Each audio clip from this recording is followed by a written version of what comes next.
pikk upper nii vasakust kui ka paremast käest. Kui ma ennem rääkisin, et haagid, lühikesed haagid ja lühikesed upperid on siis vennad, siis sama lugu käib ka pikkade haagide ja pikkade upperite juurde. Samamoodi, kui me juba teame, kuidas lüüa pikk haak, pumps, siis küünanukk keerame alla, prõks, ja siin me saame pikk upper. Samamoodi siin, pups, keerame alla, prõks, saame pikk upper. Ja samamoodi, kui te näete, et meil on siin rusika positsioon selline, siis kui me keerame käsi alla, küünanukk alla, siis näete, ta jääb täpselt samasuguseks. Ja niimoodi ongi minu arust efektiivsem lüüa pikemaid uppereid. Miks? Sellepärast, et kõigepealt niimoodi rusikas läheb kinnaste vahel paremini läbi. Põms, põms, põms. Ja teiseks on ju, nagu ma juba ütlesin, kui me lööme niimoodi pikk upper, siis vaadake siin see randmekoht painutab.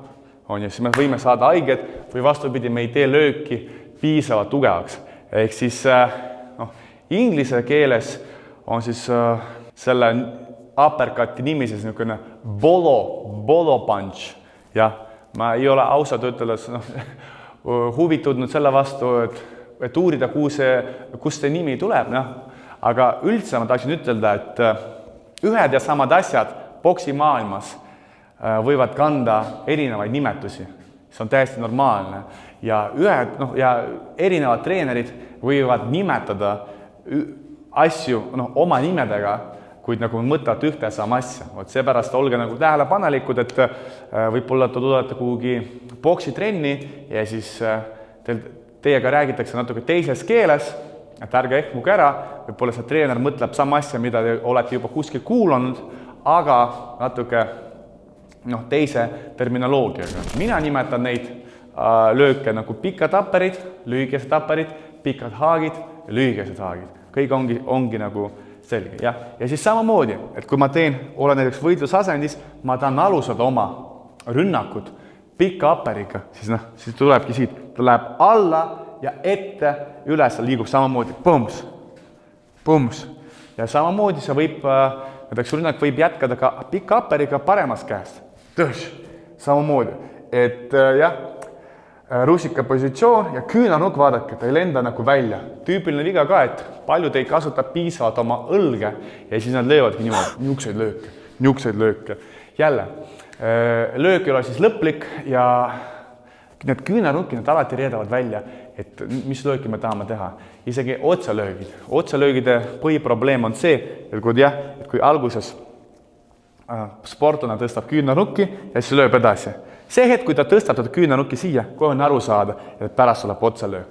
Samamoodi ka upperitega, ta peab olema kitsas, nähtamatu. Kui me teeme niukseid lööke, nad on väga nähtavad, väga suure amplituudiga.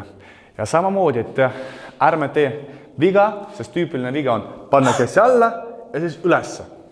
See on probleem, sest me peatame selle löögi inertsi, löögi liikumist ja siis avame ka oma pea. Et löök, uppercut peab liiguma alla, ette ja siis üles samaaegselt, viskas, ja samamoodi see pikk upper, tihti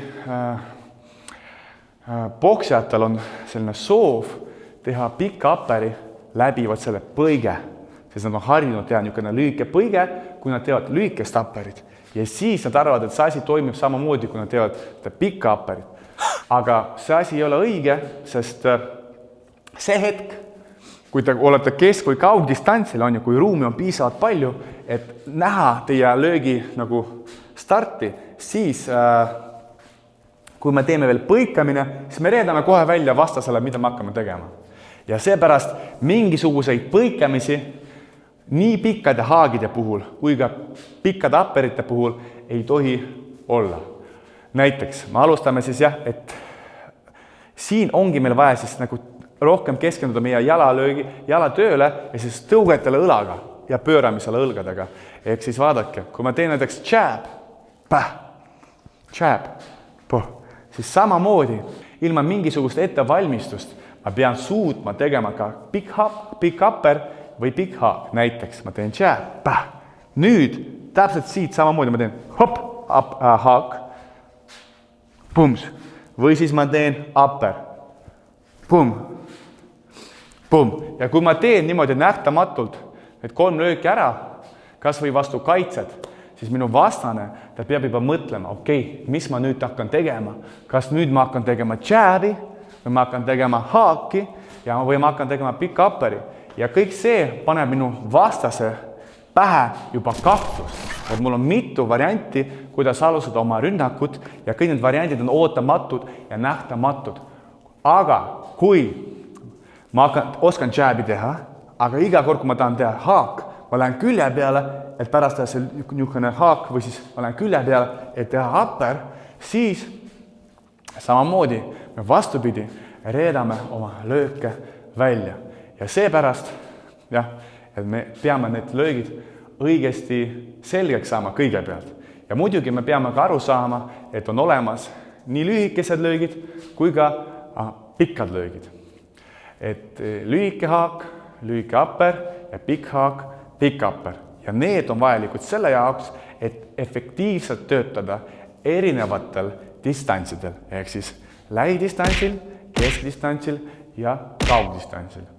Ja siis järgmises videos ma räägin ka sellest, et kuidas sooritada lööke kehasse.